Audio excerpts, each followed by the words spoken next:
या संदर्भामध्ये मी प्रशासनाला आणि निवडणूक आयोगाला आणि आरोला सांगितलं होतं की आदर्श आचारसंहितेचं जर पालन करायचं असेल तर कर्जत जामखेडमध्ये आता प्रचार संपल्याच्या नंतर बाहेरच्या लोकांना आपण आतमध्ये शिरकाव करू देऊ नका. परंतु प्रशासनाने हलगर्जीपणा केला, कानाडोळा केला, किंबहुना रोहित पवारांना पैसे घेऊन त्यांना मदत करण्याची भूमिका ठेवली. आता नान्नज येथे बारामती अॅग्रोचा कृषी अधिकारी कारखान्याचा पकडलेला आहे पैशासहित. त्याचबरोबर वायसेवाडीला देखील एक कर्मचारी पकडलेला आहे. बेनवडीमध्ये देखील कार्यकर्ते ते पैशावाल्याच्या पाठीमागे पळतायत, तो पैशावाला पुढे पळतोय.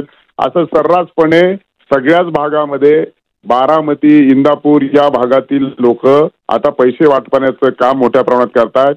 आणि म्हणूनसाठी लोकमत राहिलं नाही, माणसं महाग राहिली नाही, जनाधार महाग राहिला नाही. आणि म्हणून लक्ष्मी दर्शन अशा प्रकारचं रोहित पवारांच्या माध्यमातून हे सुरू आहे. राम शिंदेजी 2 मिनिट थांबा लाईनवर, 2 मिनिट थांबा. रोहित पवार सुद्धा आपल्या सोबत जोडले गेलेले आहेत.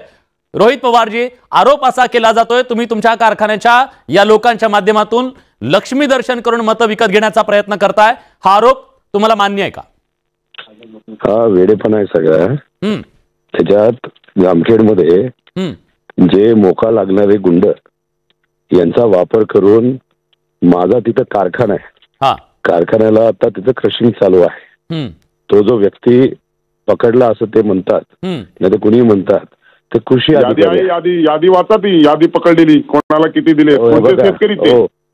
हे बघा, एक समजून घ्या, ज्या व्यक्तीला महिलांबद्दल कसं बोलायचं हे माहित नाही असा व्यक्ती फोनवर आता असेल, ते नसताना मला फोन करा, मी बोलतो. ज्याची बोलायची लायकी नाही गुंडांचा वापर करतो. अमोल दत्तू जमदाडे हा बारामती अॅग्रोचा एक कर्मचारी आहे. त्यांनी देखील वायसेवाडीमध्ये आता पैसे वाटताना त्याला पकडलेला आहे. कर्जतचा PI आहे, त्यांनी त्याला घेऊन गेलेले पोलीस स्टेशनला, त्याच्यावर देखील केस दाखल होणार आहे. त्याच्याबरोबर विजय शेटे, नवनाथ कांबळे आणि राहुल चव्हाण हे देखील स्थानिक कार्यकर्ते गेलेले आहेत की हा पैसे वाटताना पकडलेला आहे. आणि त्याच्यामुळे सर्रासपणे अशा प्रकारचा गोंधळ आणि राडा घालण्याचं काम सुरू आहे. वारंवार मी प्रशासनाला सांगितलं, विनंती केली, परंतु आदर्श आचारसंहितेचं त्यांनी गांभीर्याने घेतलं नाही.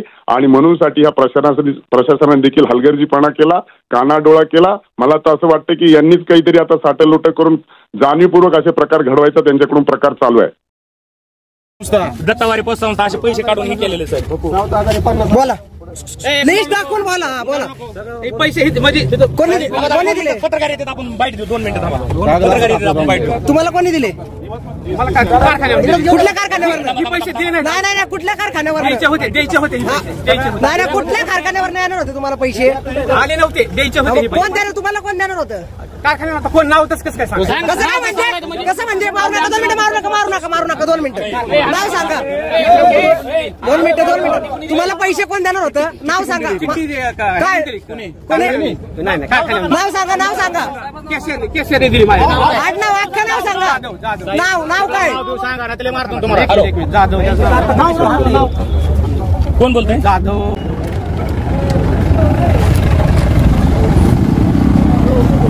मी महेंद्र मोळकर.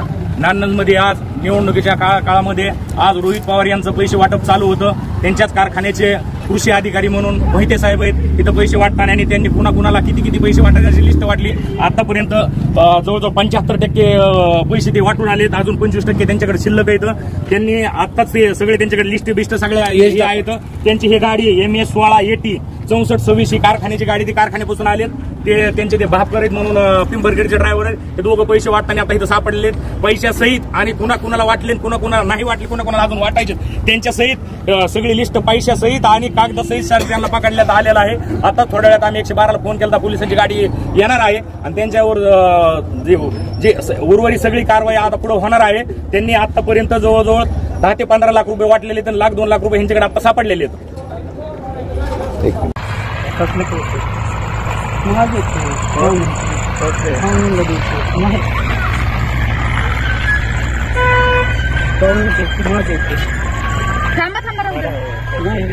करा रेकॉर्डिंग करा.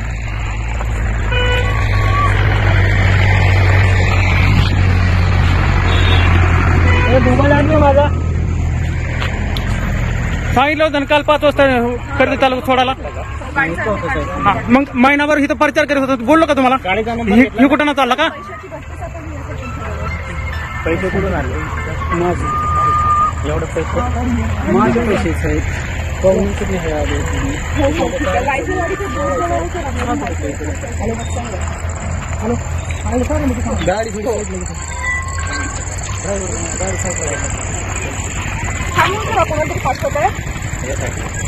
गाडी गाडी साईडला लावते.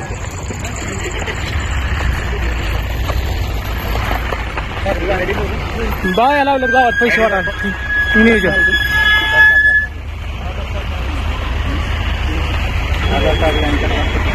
पॉकेट टाकला सर, तुमच्या पॉकेटमध्ये पाहते, पॉकेट टाकला.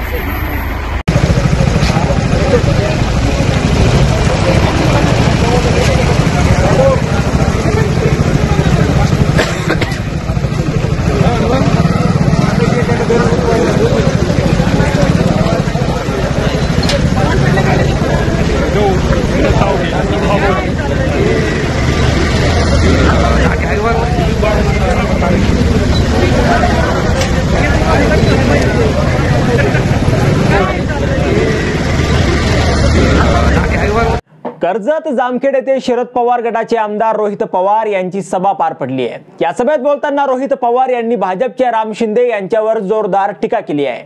राम शिंदे चॅलेंज करायचे असेल तर कोणाला पण करा, पण पवारांचा नाद करू नका, असं रोहित पवार हे म्हणाले होते. आता कर्जत जामखेडमध्ये IPLच्या मॅचेस होणार आहेत असा सवाल राम शिंदे यांनी विचारला होता. त्यावर रोहित पवार म्हणाले होते की आम्हाला चॅलेंज करू नका रामभाऊ, तुम्हाला IPLचे साधे तिकीट जरी मिळते का आधी ते पहा, असा टोला रोहित पवारांनी लगावलाय. 5 वर्षात मी या मतदारसंघात जे काही केलंय ते केवळ ट्रेलर आहे, पिक्चर अभी बाकी है, असंही रोहित पवार यांनी यावेळी सांगितलंय. सभेत बोलताना रोहित पवार म्हणाले की कर्जत जामखेडच्या पहिल्यांदाच निवडणूक आलेल्या आमदारांची दखल राज्याला घ्यावी लागली. कर्जत जामखेडचे वजन हे राज्यात वाढले आहे. भविष्यात कर्जत जामखेडमधून राज्यातील प्रमुख निर्णय घेतले जातील असा विश्वास त्यांनी व्यक्त केलाय. देवेंद्र फडणवीस यांच्यावर टीका करताना रोहित पवार म्हणाले की देवेंद्र फडणवीस पहाटे शपथविधी करतात, तसेच राम शिंदे यांच्याकडे प्रवेशही रात्री होतात. आम्ही दिवसाढवळ्या काम करतो, यापुढे आम्ही गद्दारांना सोडणार नाही. माझ्या कार्यकर्त्यांच्या केसाला धक्का लावला तर त्यांचे हातपाय छाटण्याचं काम आम्ही करू, असा इशारा देखील रोहित पवार यांनी दिलाय. पुढे बोलताना रोहित पवार म्हणाले होते की देवेंद्र फडणवीस यांनी राम शिंदे यांना सांगितलं होतं की काहीही करा, रोहित पवारांना मतदारसंघात अडकून ठेवा, पण त्यांना ते करता आलं नाही. पवार साहेबांनी 10 वर्षात काय केलं असे केंद्रीय गृहमंत्री अमित शहा यांनी विचारलं होतं. लोक 23 तारखेला दाखवून देतील पवार साहेबांनी काय केलं होतं तर. तसेच महाविकास आघाडीचे 170 पेक्षा जास्त आमदार निवडून येतील असा विचार त्यांनी व्यक्त केलाय. पुढे ते म्हणाले, माझ्याकडे चुकून गृहमंत्रीपद आलं तर महायुतीमधील 60% नेते गुवाहाटीला जाऊन राहतील. महाविकास आघाडीचा कोणताही गृहमंत्री झाला तरी महायुतीमधील नेत्यांचे भ्रष्टाचाराचे पुरावे देणार, असं रोहित पवार यांनी यावेळी बोलताना म्हटलंय. आता रोहित पवारांचा एक माणूस पैसे वाटताना पकडला गेला होता, तो लोकांनी त्याला पोलिसांच्या ताब्यात दिलाय आणि त्याचा व्हिडिओ आता सोशल मीडियावर तुफान व्हायरल होत आहे. आणि या राम शिंदे आणि रोहित पवार यांच्या कॉल रेकॉर्डिंगने आता महाराष्ट्रात एकच खळबळ माजवली आहे. आता यावर तुम्हाला काय वाटतं, तुमचं मत कमेंट बॉक्समध्ये लिहायला अजिबात विसरू नका. व्हिडिओ आवडला असेल तर जास्तीत जास्त शेअर करा. आणि आतापर्यंत मराठी जनता, आपण आपल्या या चॅनलला सबस्क्राईब जर केलेलं नसेल तर चॅनलला सबस्क्राईब करा.